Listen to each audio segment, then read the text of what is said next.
Hi hello friends, ಎಲ್ಲರಿಗೂ ನಮಸ್ಕಾರ. ರಾಗಿ ಮನೆ ಮಸ್ತಿ ಯೂಟ್ಯೂಬ್ ಚಾನಲ್ಗೆ ಸ್ವಾಗತ. ಸೊ ಬನ್ನಿ, ಇವತ್ತು ನಾನು ಒಂದು ಎಗ್ ರೆಸಿಪಿ ಜೊತೆಗೆ ಬಂದಿದ್ದೀನಿ. ಸೊ ಅದೇನಪ್ಪ ಅಂತಂದರೆ ಬಾಯ್ಲ್ಡ್ ಎಗ್ ತವಾ ಫ್ರೈ ಮಾಡ್ತಿದ್ದೀನಿ. ಬನ್ನಿ, ಬಾಯ್ಲ್ಡ್ ಎಗ್ ತವಾ ಫ್ರೈ ಮಾಡೋದಕ್ಕೆ ಏನೇ ಸಾಮಗ್ರಿ ಇರಬೇಕು ಅಂತ ನೋಡೋಣ. ಬನ್ನಿ ಫ್ರೆಂಡ್ಸ್. ಜಾರ್ನ ಇಟ್ಕೊಂಡಿದ್ದೀನಿ. ಜಾರಿಗೆ 10 ಬೆಳ್ಳುಳ್ಳಿ, ಒಂದು 4 ಪೀಸ್ ಆಗೋಷ್ಟು ಶುಂಠಿ, ಒಂದು 3 ಹಸಿಮೆಣಸಿನ್ಕಾಯಿ, 1 ಕೈ ಹಿಡಿ ಆಗೋಷ್ಟು ಕೊತ್ತಂಬರಿ ಸೊಪ್ಪು ಹಾಕ್ಕೊಂಡು ನುಣ್ಣಗೆ ಪೇಸ್ಟಾಗಿ ರುಬ್ಕೊಂಡ್ಬರ್ತೀನಿ ಫ್ರೆಂಡ್ಸ್. ನೋಡಿ ಫ್ರೆಂಡ್ಸ್, ನುಣ್ಣಗೆ ಪೇಸ್ಟಾಗಿ ರುಬ್ಕೊಂಡ್ಬಂದಿದ್ದೀನಿ. ಬನ್ನಿ ಈಗ ಹೇಗೆ ಮಾಡುತ್ತಾ ತೋರಿಸ್ಕೊಡ್ತೀನಿ. ಎಗ್ ತವಾ ಫ್ರೈ. ತವಾ ಇಟ್ಟು ಗ್ಯಾಸ್ ಹಂಚ್ಕೋತಾ ಇದ್ದೀನಿ. ತವಾ ಕಾದಿದೆ. ಸೊ ಈ ಹಂತಕ್ಕೆ 1 ಟೇಬಲ್ ಸ್ಪೂನ್ ಆಗೋಷ್ಟು ಎಣ್ಣೆನ ಹಾಕೋತಾ ಇದ್ದೀನಿ. ಸೊ ನಾನು 4 ಮೊಟ್ಟೆನ ಬೇಯಿಸಿದ್ದೀನಿ. ಸೊ ಇದನ್ನು ನಾನು ತವೆ ಮೇಲೆ ಹಾಕ್ತಾ ಇದ್ದೀನಿ.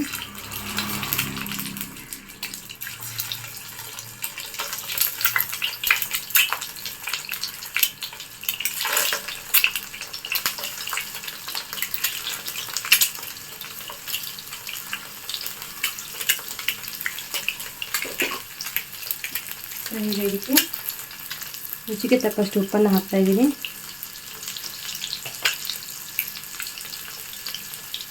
ಮತ್ತು ಅರಿಶಿನ ಪುಡಿ ಹಾಕ್ತಾ ಇದ್ದೀನಿ. ಅಚ್ಚ ಖಾರದ ಪುಡಿ,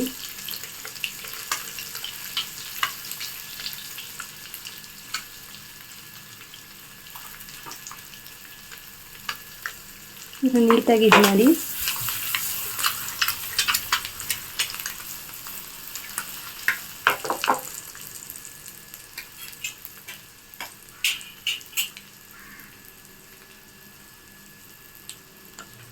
ಇವೇದೇ ಒಂದೊಂದೇ ಉಲ್ಟ ತೆಗೆದಾಕೋಣ.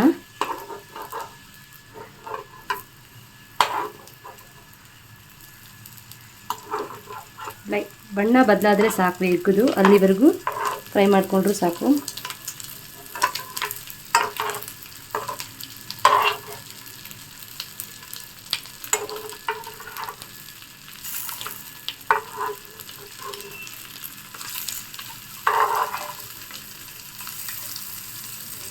ನೀವೇ ನೋಡ್ತಾ ಇರ್ಬೋದು ಎಗ್ಗದು ಎಷ್ಟು ಚೆನ್ನಾಗಿ ಬಣ್ಣ ಬದಲಾಗಿದೆ. ಎಗ್ಗಳನ್ನು ಚೆನ್ನಾಗಿ ಫ್ರೈ ಮಾಡ್ಕೊಂಡಿದ್ದೀನಿ ತವಾದಲ್ಲಿ. ಸೊ ನಾನು ಇವಾಗ ಇದನ್ನು ಒಂದೊಂದಾಗಿ ಪ್ಲೇಟ್ಗೆ ಸರ್ವ್ ಮಾಡ್ಕೊತಾ ಇದ್ದೀನಿ.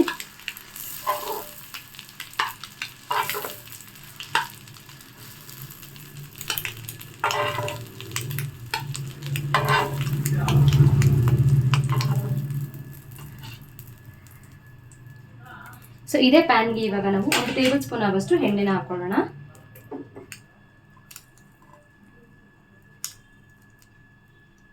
ಎಣ್ಣೆ ಕಾದಿದೆ ಫ್ರೆಂಡ್ಸ್. ಈ ಹಂತಕ್ಕೆ ನಾನು 1/4 ಟೀ ಸ್ಪೂನ್ ಆಗೋಷ್ಟು ಜೀರಿಗೆನ ಹಾಕೋತಾ ಇದ್ದೀನಿ.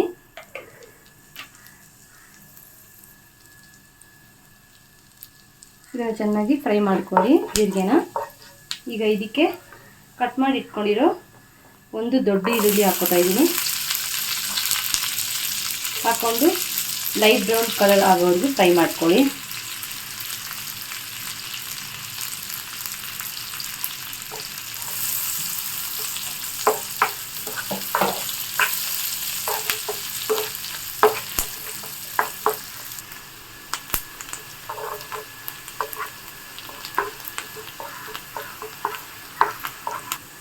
ಈರುಳ್ಳಿ ಅನ್ನೋದು ಚೆನ್ನಾಗಿ ಫ್ರೈ ಆಗಿದೆ ಫ್ರೆಂಡ್ಸ್. ಈ ಹಂತಕ್ಕೆ ನಾನು ಮಿಕ್ಸಿಗೆ ಹಾಕೊಂಡು ನುಣ್ಣಗೆ ರುಬ್ಕೊಂಡಿದ್ದೆಲ್ಲ, ಸೊ ಅದನ್ನು ಹಾಕ್ಕೊತಾ ಇದ್ದೀನಿ. ಸೊ ಇದನ್ನೆಲ್ಲ ಯಾವುದೂ ಫ್ರೈ ಮಾಡ್ಕೊಳ್ಳದೆ ಹಾಕ್ಕೊಂಡಿರೋದು. ಸೊ ಹಸಿ ವಾಸನೆ ಹೋಗೋವರೆಗೂ ಚೆನ್ನಾಗಿ ಫ್ರೈ ಮಾಡ್ಕೊಳ್ಳಿ. ಹಸಿ ವಾಸನೆ ಹೋಗಿ ಎಣ್ಣೆ ಎಲ್ಲ ಬಿಟ್ಕೋಬೇಕು. ಅಲ್ಲಿ ತನಕ ನೀವು ಚೆನ್ನಾಗಿ ಫ್ರೈ ಮಾಡ್ಕೊಬೇಕು. ಸೊ ಆಗಲೇ ಎಗ್ ತವಾ ಫ್ರೈ ಅನ್ನೋದು ತುಂಬ ಚೆನ್ನಾಗಿರುತ್ತೆ ಟೇಸ್ಟು ಫ್ರೆಂಡ್ಸ್. ಚೆನ್ನಾಗಿ ಹಸಿ ವಾಸನೆ ಎಲ್ಲ ಹೋಗಿ ಎಣ್ಣೆ ಬಿಟ್ಕೊಂಡಿದೆ. ಸೊ ಈ ಹಂತಕ್ಕೆ ನಾವು ರುಚಿಗೆ ತಕ್ಕಷ್ಟು ಉಪ್ಪು, ನಂತರ 1 ಟೇಬಲ್ ಸ್ಪೂನ್ ಆಗೋಷ್ಟು ಅಚ್ಚ ಖಾರದ ಪುಡಿ, ಮತ್ತು 1 ಚಿಟಿಕೆ ಅರಿಶಿನ ಪುಡಿ,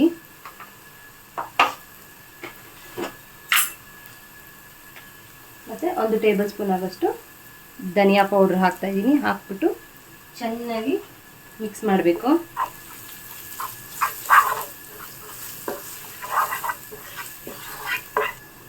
ಸೊ ಈಗ ಇದಕ್ಕೆ ಸ್ವಲ್ಪ ಗರಂ ಮಸಾಲ ಹಾಕೋತಾ ಇದ್ದೀನಿ. ಗರಂ ಮಸಾಲ ಹಾಕ್ಕೊಂಡು ಒಂದು ನಿಮಿಷ ಚೆನ್ನಾಗಿ ಫ್ರೈ ಮಾಡಿಬಿಟ್ಟು ಈಗ ಇದಕ್ಕೆ ನಾನು 1 ಕಪ್ ಆಗೋಷ್ಟು ನೀರನ್ನ ಹಾಕ್ಕೋತಾ ಇದ್ದೀನಿ.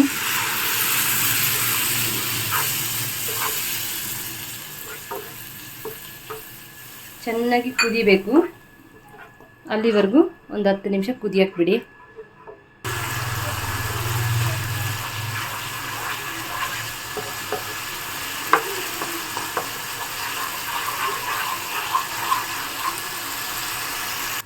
ಗ್ರೇವಿ ಅನ್ನೋದು ಚೆನ್ನಾಗಿ ಫ್ರೈ ಆಗಿ ಎಣ್ಣೆ ಬಿಟ್ಕೊಂಡಿದೆ. ಸೊ ಈ ಹಂತಕ್ಕೆ ನಾವು ಎಗ್ನ ಪ್ಲೇಸ್ ಮಾಡೋಣ ತವಾದಲ್ಲಿ. ಈ ಎಗ್ ತವಾ ಫ್ರೈ ಚಪಾತಿ, ದೋಸೆ, ಅನ್ನ ಎಲ್ಲ ಜೊತೆನೂ ಸೂಪರ್ ಕಾಂಬಿನೇಷನ್, ತುಂಬಾ ಅಲ್ಟಿಮೇಟ್ ಆಗಿರುತ್ತೆ ಟೇಸ್ಟು. ನೀವು ಒಂದ್ಸಲ ಟ್ರೈ ಮಾಡಬೇಕು ಈ ರೆಸಿಪಿನ, ತುಂಬಾ ಚೆನ್ನಾಗಿರುತ್ತೆ. 1-2 ನಿಮಿಷ ಹೀಗೆ ಬಿಡಿ. ಈಗ ಇದನ್ನು ತಿರುಗಿಸಿ ಹಾಕೊಳ್ಳೋಣ ಮಸಾಲ ಜೊತೆಗೆ.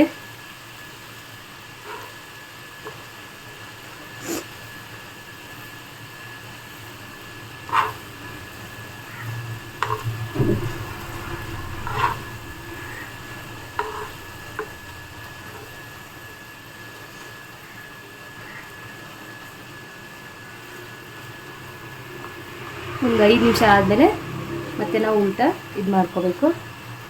ಬನ್ನಿ ಈಗ ಎಗ್ನ ಉಲ್ಟಾ ತಿರುಗಿಸಿ ಹಾಕೋಣ, ಬಿಕಾಸ್ ಎರಡೂ ಕಡೆ ಚೆನ್ನಾಗಿ ಫ್ರೈ ಆಗಬೇಕಲ್ವ. ಸೊ ಹಾಗಾಗಿ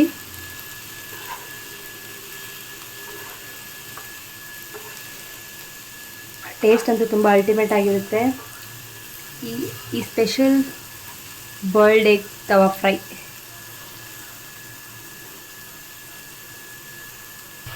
ಬನ್ನಿ ಇದಕ್ಕೆ ಫೈನಲ್ ಟಚ್ ಆಗಿ ಕೊತ್ತಂಬರಿ ಹಾಕೊಳ್ಳೋಣ. ನೋಡಿ, ಸ್ಪೆಷಲ್ ಆದಂಥ ಎಗ್ ತವಾ ಫ್ರೈ ರೆಡಿಯಾಗಿದೆ. ಈ ರೆಸಿಪಿನ ನೀವು ನಿಮ್ಮ ಮನೇಲಿ ಟ್ರೈ ಮಾಡಬೇಕು, ಹೇಗಿದೆ ಅಂತ ಕಮೆಂಟ್ ಮೂಲಕ ತಿಳಿಸಿ. ಹೀಗೆ ನಾನು ಯೂಟ್ಯೂಬ್ ಚಾನಲ್ ವಾಚ್ ಮಾಡ್ತಾಯಿರಿ, ಸಪೋರ್ಟ್ ಮಾಡ್ತಾಯಿರಿ ಅಂತ ಹೇಳ್ತಾ ಮತ್ತೊಂದು ಈಸಿ ರೆಸಿಪಿ ಜೊತೆಗೆ, ಸ್ಪೆಷಲ್ ರೆಸಿಪಿ ಜೊತೆಗೆ ನಿಮ್ಮ ಮುಂದೆ ಭೇಟಿ ಆಗ್ತೀನಿ. ಅಲ್ಲಿವರೆಗೂ ಶುಭ ದಿನ. ಟಾಟಾ, ಬಾಯ್, ಹ್ಯಾವ್ ಎ ನೈಸ್ ಡೇ.